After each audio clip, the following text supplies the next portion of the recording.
How's it going, YouTube? It's Maffu, and do not invest in these commanders in 2025. But before that, we got some reports here. This is from some ball fighting that happened today. Honestly, I did pretty good on a lot of these reports. Some of them were worse, some of them were better. Now, I will say I am fighting the top of Kingdom 09 here. Got a little bit of bad report here. I got swarmed at the end. I kind of just wanted my march to reset here, so I sent these 1,000 troops to go hit a barb. But yeah, not bad.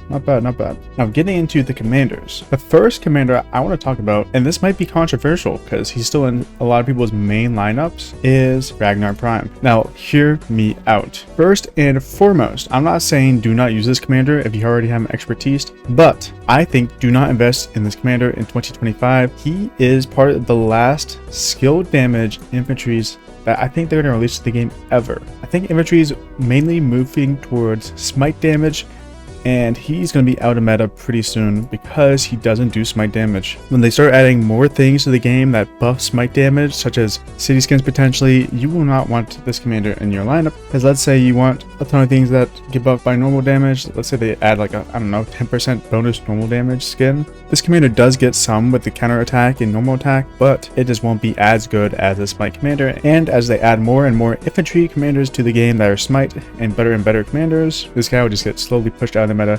So I say don't invest gold heads into him in 2025. And that also goes with Scipio Prime. I think he's also out of the meta. And I think he's out of the meta more than Ragnar, because Ragnar actually has some good abilities. I think Scipio is the worst of the two skill damage infantry commanders that people use, but make sure you guys do your own research. Next, I'll actually be looking at Alexander Nevsky. Now, I think a lot of people can agree, but Nevsky is kind of out of the meta, and honestly, he is in a lot of people's cav marches right now, but as they add more commanders to the game, he won't be in there anymore. I think he's the first to go. Same with Joan. Joan is not amazing, but I think she's still part of maybe rank 2 cav march right now, maybe rank 1. I mean, Joan is just so good. She can be used with anyone. A lot better than Nevsky. Now, I do think Huo is actually really good still, and a lot of people should still run him, but Nevsky, I think it's time for him to go. And that brings me to the next commander, Hermann Prime. Now, I do think Hermann Prime is a good commander, but, and this is not my opinion, this is the opinion of the masses, but I think he is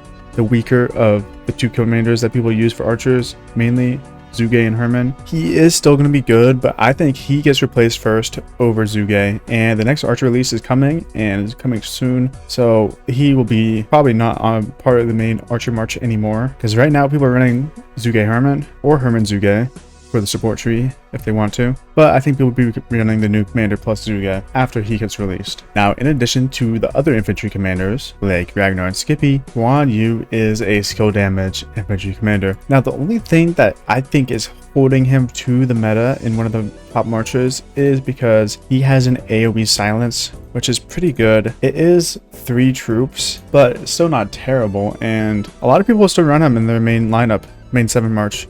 He's definitely out of meta, but I think he has some uses still, especially in Canyon. People love him in Canyon, but I don't think you should invest in him if you don't have him already expertise at the moment. And I also think Asher is in the category of do not invest in. And let me explain. Asher is the best archer rally at the moment, but his main issue with investing him right now and putting gold heads into him is that they're about to release an archer rally literally in a couple weeks from now. So if you were going to invest in an archer rally commander, I would not pick Asher. I would pick the new commander, because whatever the new commander is, it's going to be insane. It just has to be. So if you're thinking about investing in Asher in the big 2025, I would hold off for now. If you already have an expertise, amazing. If you don't, I think you hold off until the new archer commander comes out, because he will undoubtedly be better than Asher Benapal. And this might even go for Zhuge Liang. Now, Zhuge Liang does have other uses besides his open field and rally capabilities. He has a great chaining march, but he is probably not going to be the best archer commander after the release. The field commander and rally commander might even be better, and not gonna lie, you don't really have to invest in 2 commanders anymore because you have Philip, so you can do 1 archer and Philip and just invest in Philip right now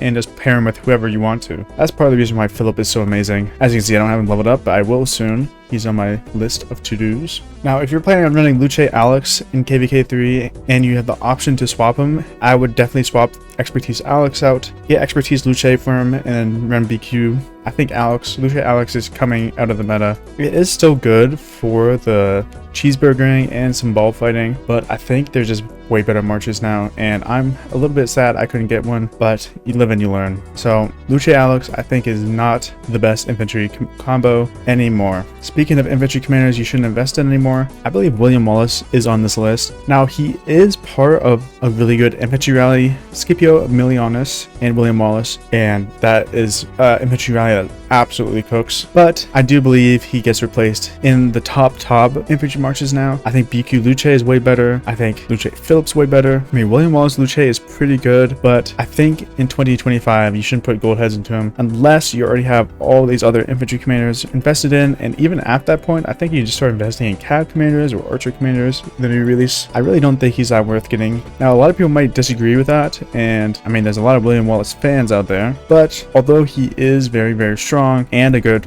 rally commander and garrison commander, to be honest, I think there are just better options. Now, I would pair Henry with the archer commanders in the sense that you shouldn't just invest in any archer commander right now, just until the new release comes and you can see how good it is or bad it is. And it is 100% worth it to wait. There's no point rushing unless you absolutely have to, but I don't even see a scenario where you do. So if you're an archer player or plan on investing in an archer march / archer rally, I would just wait till the new release comes. Play infantry, play cav. The infantry cav commanders are really, really good. You got BQ, you got Arthur, a lot of great options there. You got Philip, and I would just hold off on investing in any archer commanders until the new release comes. Don't put any gold heads into them. Sure, you can still spin the wheel or go for dailies on certain archer commanders that you want. I would still just wait though. Now, this might be old news, but Justinian, the old cav rally meta, is not so meta anymore. Subutai has come out and replaced him. So if you're looking to get a cav rally, don't go Justinian anymore, even though he used to be the cav rally, and he's still pretty good, I'm not gonna lie. With a super high damage factor, 2,500, Subutai is just way better with a total of 3,000 damage factor, the highest damage factor in the game, I believe. So yeah, Justinian's out of the meta. I just wanted to come on here and say thank you guys so much for the kind words recently. It's been a hard couple of days, and I really appreciate all the nice words and comments and messages in games that people have been sending me. I really, really appreciate it. I want to advertise that my next live stream will be this Saturday, in one day, tomorrow basically, and I'll be going live to power up and fight ruins. So I'll be pushing power and I'll be fighting in the same live stream. It'll be a lot of fun. Come say hi. I'm really sorry I haven't been live streaming these past couple days, but I want to take some time so I'm just not depressed and sad during the live stream, because no one would want to watch that.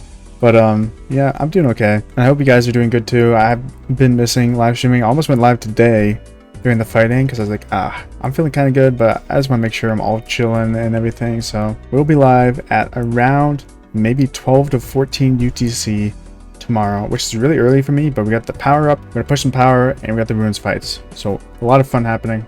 Also, if there's any videos you guys want to see from me, give me some ideas in the comment and help me brainstorm some new ideas. Obviously, I come up with all of my own ideas on my videos, and some of them are good, some of them are bad, but one of the bad ones was the random is Rise of Kingdoms random. That video didn't do very well, but thank you guys for watching. I hope you guys enjoyed, and peace.